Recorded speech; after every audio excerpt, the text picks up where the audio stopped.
I'm Stuart Tucker, and this is a sermon for August 23rd, 2020. And the scripture text is from Paul's letter to the Romans, the 12th chapter, verses 1 through 8. I appeal to you, therefore, brothers and sisters, by the mercies of God, to present your bodies as a living sacrifice, holy and acceptable to God, which is your spiritual worship. Do not be conformed to this world, but be transformed by the renewing of your minds, so that you may discern what is the will of God, what is good and acceptable and perfect. For by the grace given to me, I say to you, everyone among you, not to think of yourself more highly than you ought to think, but to think with sober judgment, each according to the measure of faith that God has assigned. For as in one body we have many members, and not all the members have the same function, so we who are many are one body in Christ, and individually we are members one of another. We have gifts that differ according to the grace given to us: prophecy in proportion to faith, ministry in ministering, the teacher in teaching, the exhorter in exhortation, the giver in generosity, the leader in diligence, the compassionate in cheerfulness.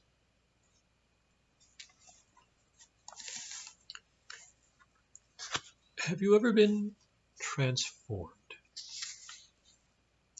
I'll answer my own question. Of course you have. Life is a series of transformation. Kindergarten transforms us. Before that, all we have to do is to cope with parents and siblings. After that, we must learn to get along with peers and cope with the challenges of being a student. The challenges get harder every year, and we are transformed all along the way. Puberty descends upon us, and we are transformed in body and mind. Eventually, we graduate from school and enter the workplace, and again we must transform in order to succeed. For most of us, the next big transformation is marriage. And then there is the biggest transformation of all. I will go so far as to say it dwarfs all the rest, and that is parenthood. I recall when we were expecting, there was a phrase I kept on hearing over and over again: your whole life is going to change. I got tired of hearing it over and over. But when we got home from the hospital, I sure found out in a hurry that those words were very, very true. We make a really big deal about marriage. People spend preposterous amounts on the ceremonies and the party afterward. But the fact is, going from being single to being married, that is a transformation. Changes your lifestyle. Becoming a parent changes your life. You change inside.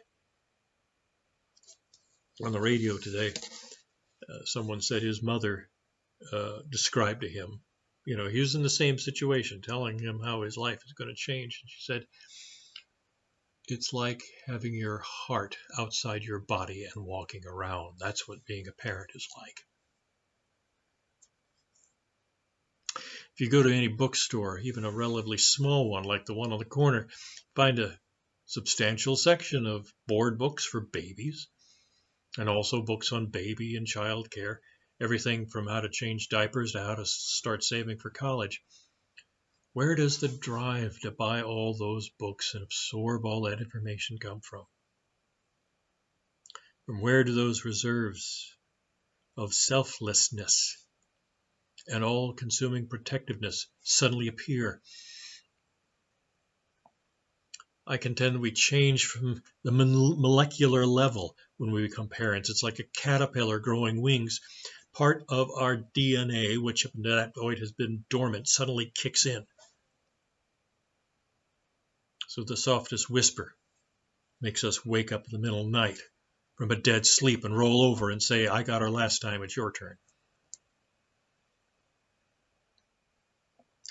The only thing that transforms us more than parenthood is personally discovering the love of God. At first, we are no more aware of the depth of God's love than an infant, when it is baptized, realizes it. And then at some point it dawns on us the love of God has been constantly poured out upon us, and we've been unaware of it all the time. The Apostle Paul described God's love in chapters 1 through 11 of his letter to the Romans. Paul said that God loved the human race even when all of us had rejected God. God gave the law to his chosen people so that they would know how to live. Then God sent Jesus Christ to bring salvation to all people. When God poured out his love upon us, he didn't mean for it to run off us like water off a duck's back. God's love is meant to soak in so it can transform us and make us a new creation. That is why in the 12th chapter of Romans, Paul uses the important word, therefore. Paul spent the first 11 chapters of Romans telling of God's love. Beginning in the pivotal 12th chapter, he wrote about how God's love makes a difference in our lives. I appeal to you, therefore, brothers and sisters, by the mercies of God, to present your bodies as a living sacrifice, holy and acceptable to God. Paul's point was that since we have received God's mercy, we should therefore present our whole selves to God. It is the only fitting way that we can respond to a love so great that it led God to give his only Son on the cross for us. Love so amazing cannot help but transform us. So Paul says, do not be conformed to this world, but be transformed by the renewal of your minds. First time I heard it, I was somewhat blown away by the way Eugene Peterson translates this same verse in The Message. Instead of saying, do not be conformed to this world, but be transformed by the renewal of your minds, Eugene Peterson translates it this way. Don't be so well adjusted to your culture that you fit into it without even thinking. Instead, fix your attention on God.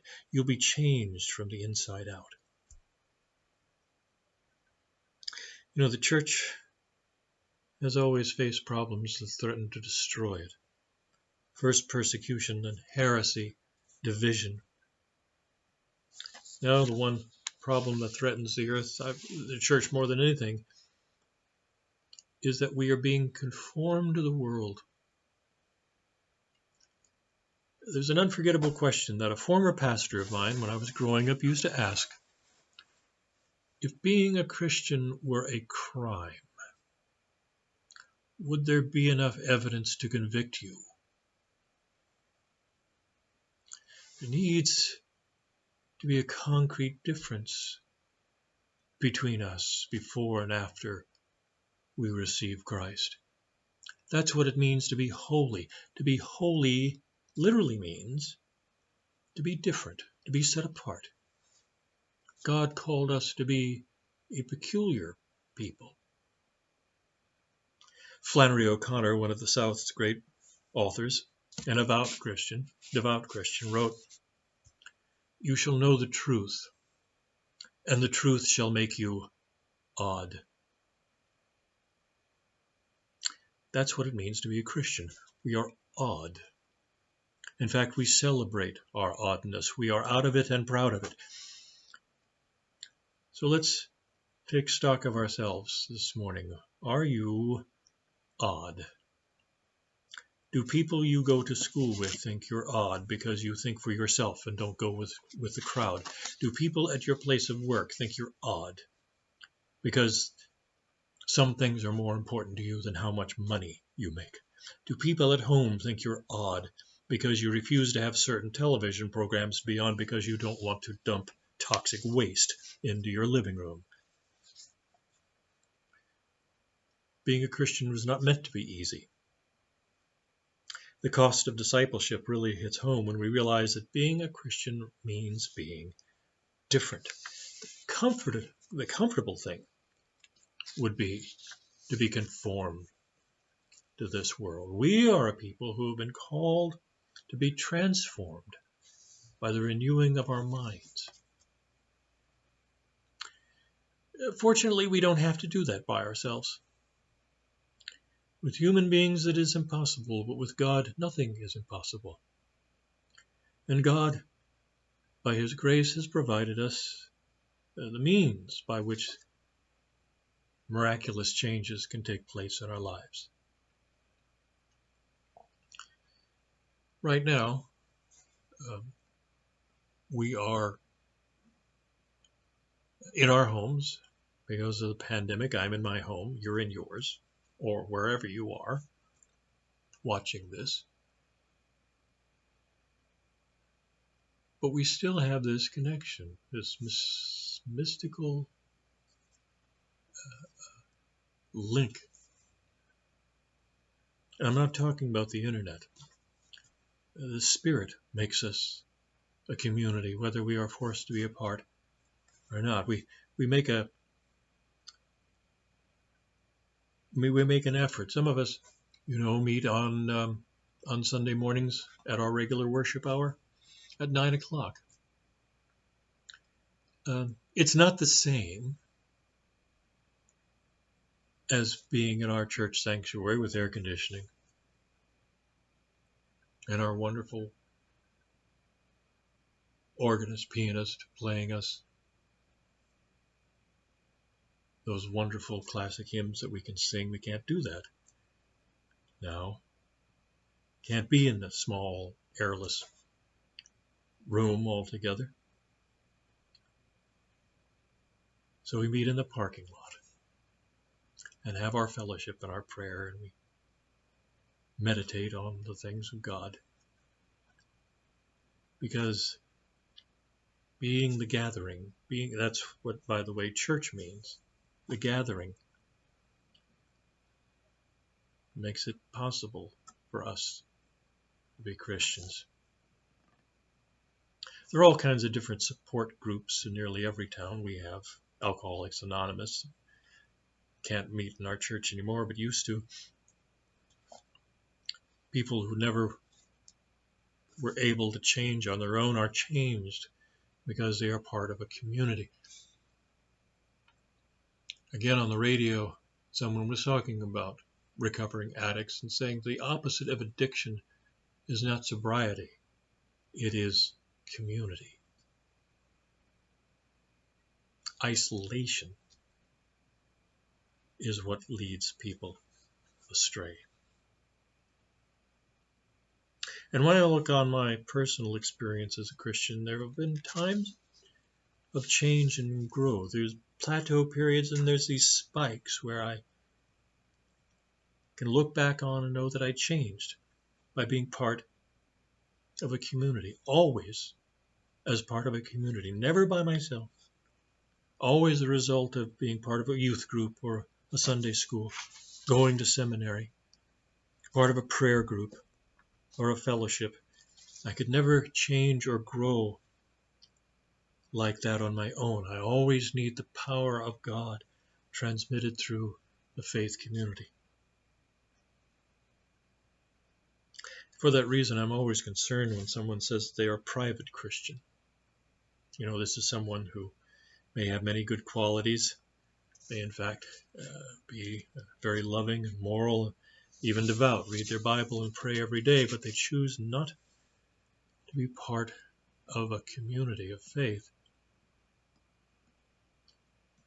And when that happens, they cut themselves off from one of the primary means, probably the primary means of God's grace that we have available to ourselves. They've essentially invented their own religion, because the idea of going off and being a Christian by yourself is completely unheard of in the New Testament. On the contrary, in the book of Acts, early Christians were described as being devoted to fellowship. The Apostle Paul said that Christians are like the organs of a single body, and just as body has many parts, each with his own job, each member of the church has their own job, preaching, teaching, leading, caring, and we all gain strength from one another as we each do our own parts. God did not make us to be alone. We were made to be part of a community. And this time of separation through which we are wandering will not last forever. We will come together because it's in community that we benefit from each other's strengths.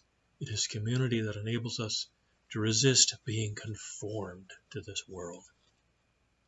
And it is the faith community that transforms us, so we are able to present ourselves as a living sacrifice, holy and acceptable to God. And that is the sermon for Sunday, August 23rd, 2020. Goodbye, and God bless you all.